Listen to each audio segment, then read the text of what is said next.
December 19th, 1944. A freezing stone barracks in Verdun, France. 11 men around a table covered in maps marked with red arrows showing German advances.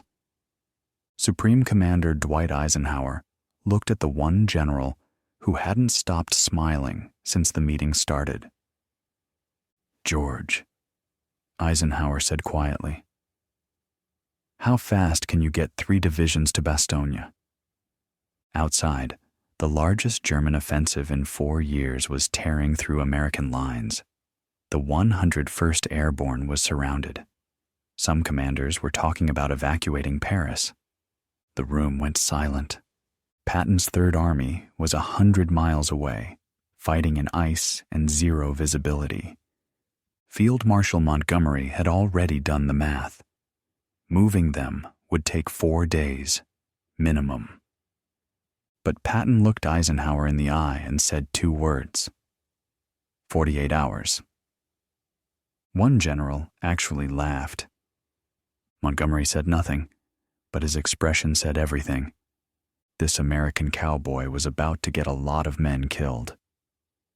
Patton had been promising the impossible for 2 years. And for 2 years, the Germans had been learning to fear what came next. German intelligence had been tracking George Patton with an intensity they reserved for no other Allied commander. Field Marshal Gerd von Rundstedt, the senior German commander in Western Europe, had made it clear any information about Patton's location was high-priority intelligence. Above everything else, Rundstedt had fought the best generals the Allies had. He'd faced Montgomery. He'd studied Eisenhower. He knew Bradley. But Patton was different. Patton terrified him. German intelligence files noted with alarm, "General Patton has spent his entire career studying how we fight. He reads our doctrine in the original German. He thinks like a panzer commander in an American uniform." The obsession started in the deserts of North Africa with a letter. Mid-February 1943, Tunisia. Field Marshal Erwin Rommel sat at a folding desk writing to his wife Lucy. Outside, the Afrika Korps was celebrating. They had just smashed through American positions at Kasserine Pass. Over 6,000 American casualties in 6 days. Entire battalions surrendered. Equipment abandoned as American soldiers fled in panic. German tanks had rolled through American positions like they were made of paper. Mark IVs firing point blank into Shermans, the sound of metal tearing, men screaming in burning vehicles. By the second day, some American units weren't retreating. They were running. Rommel had seen this kind of collapse before. In France, 1940. The Americans, he wrote to Lucy, were soft. Their officers made amateur mistakes. Their soldiers had no stomach for real war. His assessment to Berlin was blunt. Exploit American weakness immediately. Do not give them time to adapt. German High Command agreed. One more push would break them completely. Rommel calculated the Americans would need at least 6 months to recover, probably a year. He was wrong. He had 3 weeks. March 6th, 1943. A convoy rolled into the headquarters of American II Corps, the same unit that had collapsed at Kasserine. The lead vehicle had sirens. Actual sirens. A man stepped out wearing a uniform so polished it looked like it had never seen combat. 2 ivory-handled revolvers on his hips. Lieutenant General George S. Patton, Jr. had arrived. And he was furious. He didn't give inspirational speeches. He gave ultimatums. Soldiers would wear regulation uniforms at all times. They would shave daily. They would salute properly. Officers who hesitated would be relieved. Units that failed to attack would be disbanded. On his first day, Patton fined a colonel $50 for not wearing a tie.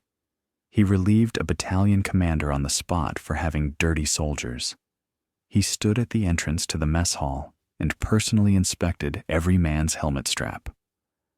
To the men of Second Corps, still traumatized from Kasserine, Patton seemed insane. To German intelligence, Patton seemed irrelevant. One general couldn't fix systemic problems in a few weeks. They were about to learn otherwise. March 23, 1943. Dawn. 17 days after Patton took command, German forces launched an assault on American positions near El Guettar in central Tunisia. The 10th Panzer Division with Mark IV and Mark V tanks, and the Italian Centauro Division. German commanders briefed their units based on Kasserine Pass. Americans would defend from fixed positions. When German armor concentrated, Americans would panic. If pressure increased, they would retreat.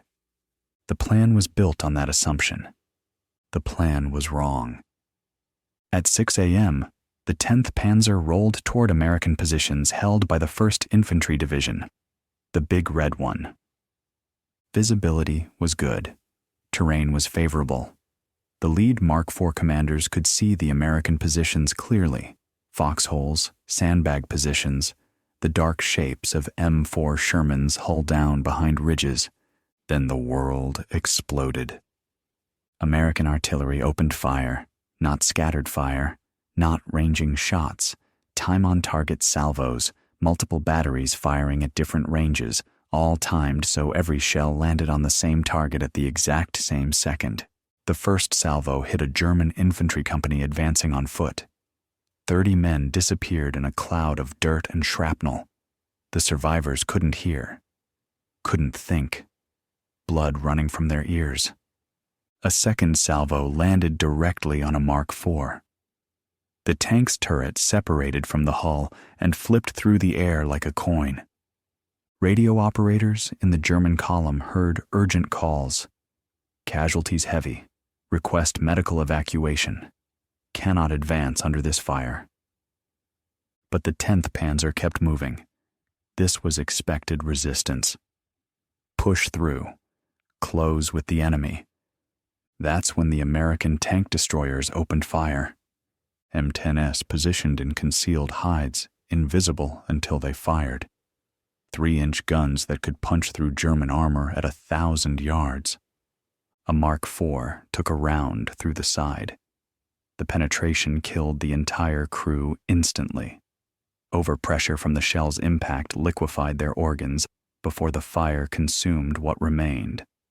Another Mark IV slewed sideways, track blown off, trying to bring its gun to bear. It never got the shot. A second M10 round went through the engine compartment. The tank brewed up, ammunition cooking off in a cascade of secondary explosions. The Americans had created crossfire zones, kill boxes. German armor was vulnerable regardless of which direction they faced. German radio intercepts picked up American communications. Target Mark IV, 11 o'clock, 800 yards. Firing. Hit. Target destroyed. Professional. Calm. Clinical. This wasn't the panicked chatter from Kasserine Pass. By 9 a.m., German forces had penetrated 2,000 yards into American positions. But the Americans weren't retreating. Infantry squads fell back to prepared secondary positions, covering each other, fields of fire overlapping, machine guns positioned to shred anything that followed. A German lieutenant watched American soldiers move through a tactical withdrawal. Fire, displace, fire. Like they'd done it 1,000 times. These were the same men who had run at Kasserine. They weren't running now. By noon, the German advance had stalled at 3,000 yards. General Hans-Jürgen von Arnim received reports at his headquarters. The attack wasn't achieving objectives. American resistance was organized and effective, casualties mounting. This didn't match the intelligence assessment. Patton had changed everything in 21 days. First, leadership purge. He fired every officer who hesitated. Command positions went to men who understood one thing: attack. Second, doctrine revolution. Every unit learned to counterattack immediately. Artillery concentrated fire for overwhelming effects. Defense meant aggressive patrolling, never passive waiting. Third, psychological transformation. Patton convinced soldiers they were superior to the enemy through training that rewarded aggression and punished caution. The entire corps learned one lesson: attack succeeds, hesitation kills. For the 1st Infantry Division, El Ghoutar wasn't just a battle, it was an exorcism. They were the same soldiers who had fled at Kasserine Pass. They had carried that shame for 3 weeks. Now, as the Mark IVs burned in front of their positions, that shame died with them. They didn't look for an exit. They looked through their sights. They had traded fear for cold, professional rage. March 24th, von Arnim recommended calling off the offensive. German casualties were mounting without breakthrough. The attack was suspended. German forces withdrew. 21 days. That's all it had taken. 700 miles away, recovering from illness, Erwin Rommel read the after-action reports. He immediately sent updated assessments to commanders in Tunisia. American forces under new leadership are showing rapid improvement. Do not assume they will break like at Kasserine. The warning came too late. May 13th, 1943. German forces in Tunisia surrendered. Over 250,000 Axis prisoners. The Americans had gone from humiliation to victory in 90 days. German commanders learned a lesson they would never forget. Americans learned faster than any army Germany had ever faced. By early 1944, Patton had been removed from combat command after an incident in Sicily. He was in England, training troops, making public appearances, but he wasn't commanding any forces that would obviously participate in the coming invasion. German intelligence tracked his movements obsessively. The conclusion was inevitable. Patton must be commanding the main invasion force. The Americans wouldn't waste their best general on a secondary operation. Wherever Patton was, that's where the real attack would come. Patton was commanding a ghost. The 1st United States Army Group, FUSAG, existed on paper and in radio signals. Its tanks were inflatable rubber. Its headquarters buildings were painted plywood. Thousands of fake vehicles positioned where German reconnaissance could photograph them. It was the greatest deception operation in military history. And it worked because the Germans believed one simple thing: wherever Patton appears, that's where the main attack will come. German High Command studied maps. The shortest channel crossing was Pas de Calais, only 20 miles of water. Fusag was positioned in southeast England, directly across from Calais. Field Marshal von Rundstedt positioned Germany's best reserves there. The 15th Army, the strongest force in Western Europe, sat at Calais, waiting. June 6th, 1944. 6:30 a.m. Allied forces landed at Normandy, 150 miles southwest of Calais. German commanders hesitated. Was this the real invasion, or a diversion before Patton struck at Calais with the main force? Von Rundstedt wanted to release the panzer reserves immediately, but the order never came. Hitler believed Normandy might be a feint. The real attack, led by Patton, could come any day at Calais. For 6 critical weeks, 15 German divisions sat near Pas de Calais, waiting for an attack that would never come. The panzers that could have crushed the Normandy beachhead in its first vulnerable days remained frozen. Because of one man. Because the Germans couldn't believe the Americans would leave George Patton out of the most important battle of the war. They were half right. The Americans hadn't left Patton out of D-Day. They'd used him as bait, and Germany had taken it completely. August 1st, 1944. Patton finally received a combat command. He took control of Third Army and entered the fighting in Normandy. The Germans had been waiting for him. Now he was here. In the first 2 weeks of August, Third Army covered more ground than any Allied force had managed in 2 months of fighting. Patton's columns moved at speeds that terrified his own supply officers. Tanks rolling 24 hours a day. Infantry riding on the hulls. When units ran out of fuel, Patton ordered them to commandeer anything that moved. German trucks, French civilian vehicles, captured motorcycles. His divisions didn't stop to consolidate positions. They left towns to the follow-up forces and kept driving east. German units that had held defensive lines for weeks suddenly found Americans behind them, cutting supply routes, threatening headquarters, appearing where they shouldn't exist. A German regimental commander near Avranches radioed his division. American armor has bypassed our position. We have lost contact with battalion headquarters. Request orders. The response came back. Division headquarters has been overrun. You are on your own.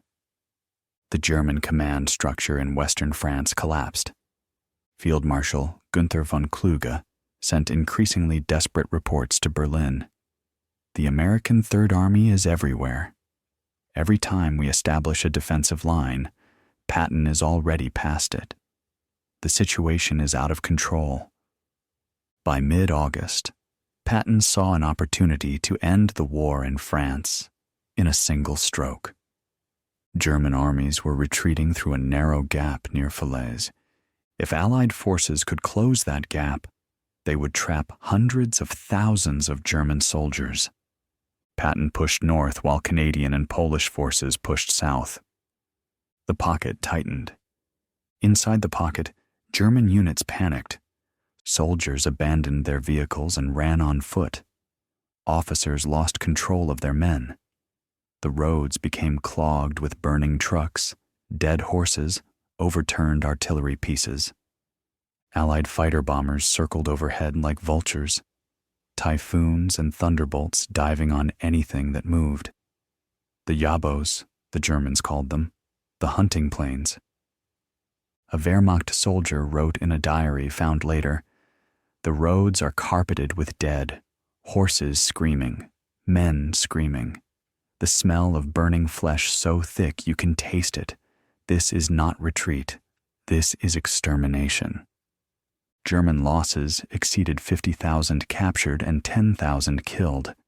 Equipment losses were catastrophic. Most of Germany's tanks, artillery, and transport in France destroyed or abandoned. German officers who survived later described it as worse than Stalingrad. "At least at Stalingrad," one said, "there was time to prepare defenses. Patton gave us no time at all." But Patton wasn't finished. December 1944. Germany launched its last major offensive through the Ardennes forest, catching Allied commanders by surprise. Within days, American forces were in retreat. The 101st Airborne was surrounded at Bastogne. December 19th, Verdun. Eisenhower looked at Patton. "How fast can you get 3 divisions to Bastogne?" 48 hours. Patton's intelligence officer, Colonel Oscar Koch, had predicted the German attack when everyone else dismissed it. Patton had quietly developed contingency plans, 3 different plans for 3 different scenarios. When the attack came, he was ready. Patton made one phone call. Within hours, Third Army began its pivot north.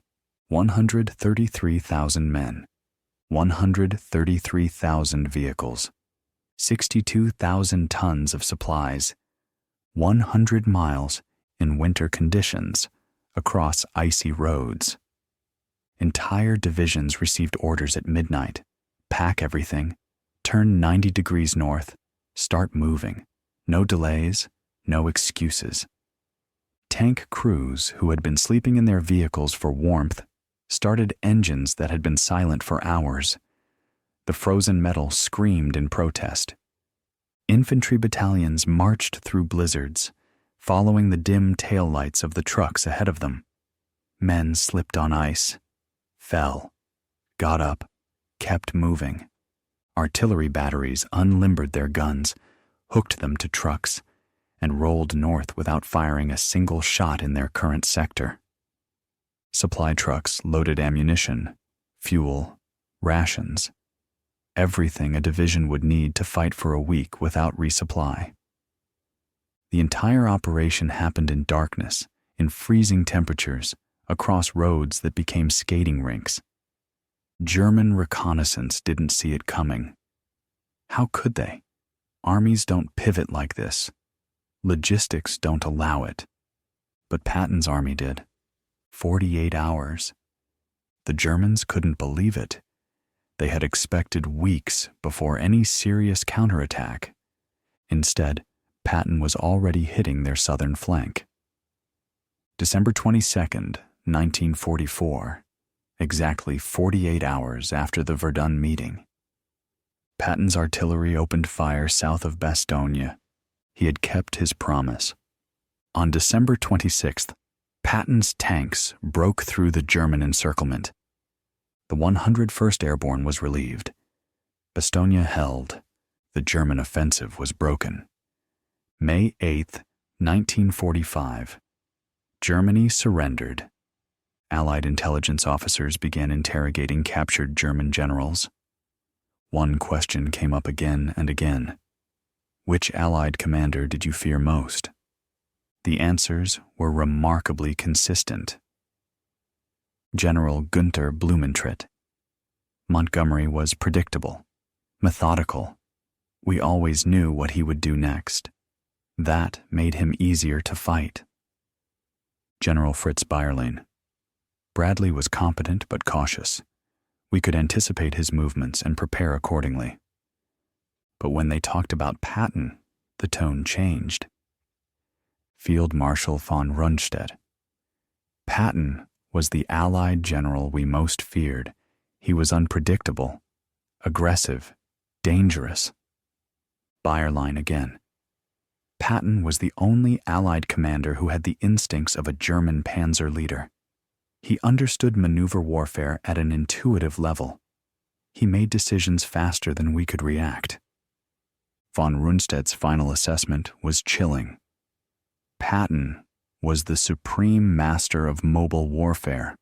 He was the most dangerous man we faced. The interrogators pressed for details. What made Patton different?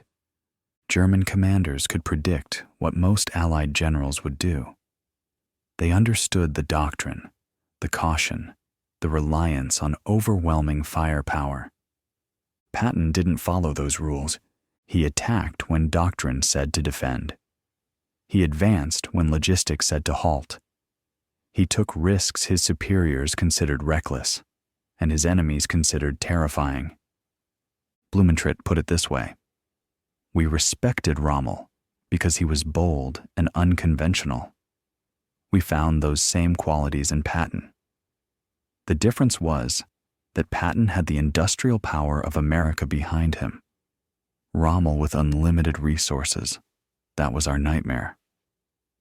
One German general said, fighting Patton was like looking in a mirror. He knew what we would do because he thought the way we thought. The most dangerous enemy is the one who knows you better than you know yourself. That was George Patton. From Tunisia to the Ardennes, Patton earned German fear, one battle at a time.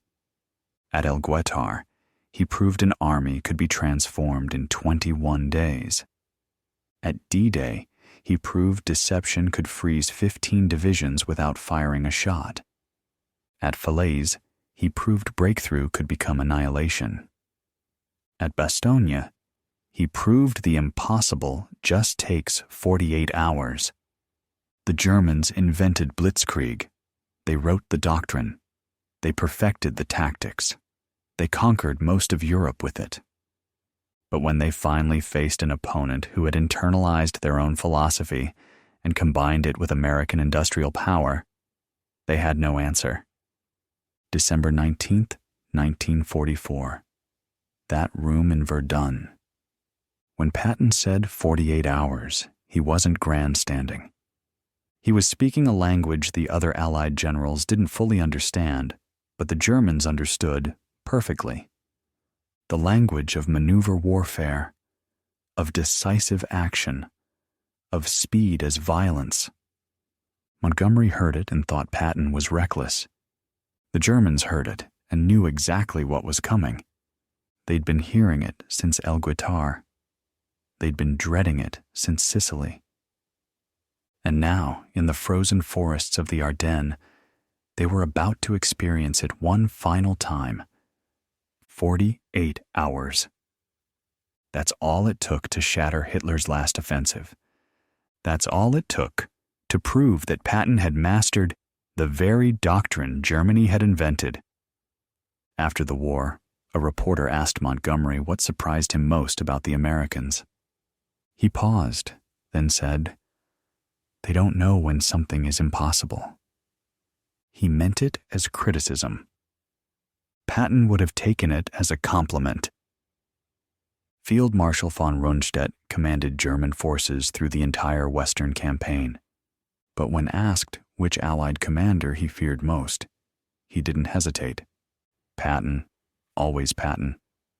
Because from that defeated American corps in Tunisia to that 48-hour pivot in the Ardennes, George Patton proved one thing over and over. The Germans had written the book on modern warfare, but Patton had memorized it, improved it, and used it to destroy them. If this story reminded you why courage matters, do one thing. Hit that like button. Every like tells YouTube to show this to someone who needs to hear it.